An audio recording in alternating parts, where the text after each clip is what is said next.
what are they doing right? Yes. In order to, there's relationships that have been going on for 20, 30 years, families who have generations of love and kids and everything. Amazing. I really like this question, because I'm always getting told, like, what's the problem? And then it's like, oh, it's so negative.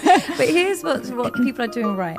Firstly, they do have a head start from their childhood. They naturally have a head start. And what I mean by that is they came from an environment that genuinely, they learned to trust people early. There was some exposure to parents and caregivers that led them to believe that they're worthy of love and they can trust people with love. And so they come with that template. The second thing I would say is they have a mentality that accepts monotony. And what I mean by that is they don't expect long-lasting love to look like new, novel attraction.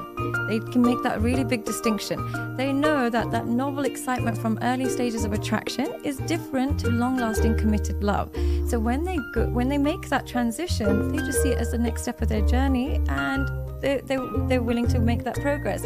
Whereas other people get so addicted to the novel attraction, or they believe that's the only way to express love, that as they go into the more smooth stage, they get uncomfortable and they feel unloved by that stage, and therefore they seek new relationships. So they're really appropriate. They really understand novelty, that novelty isn't essential.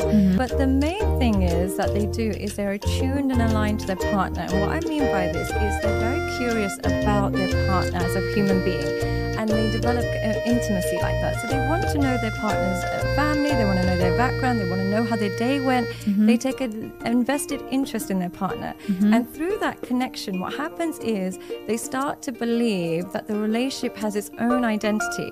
So anything that damages their partner damages the relationship, so damages them. Okay. They see it connected. It's very interconnected. Yeah, they don't want to hurt their partner because that hurts the relationship, and therefore that hurts me. Whereas other partners remain individuals. Two independent people who are either at competition with each other, they dislike each other, they're trying to win against each other. They don't see hurting the other person as a form of hurting themselves. I love that. So they're not interconnected and they're not attuned to each other's emotions.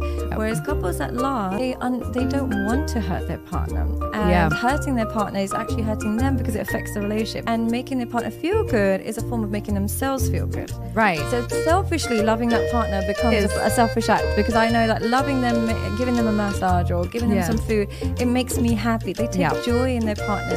So they do these very simple things where they stay connected as much as possible, and they try and replace criticisms with praise.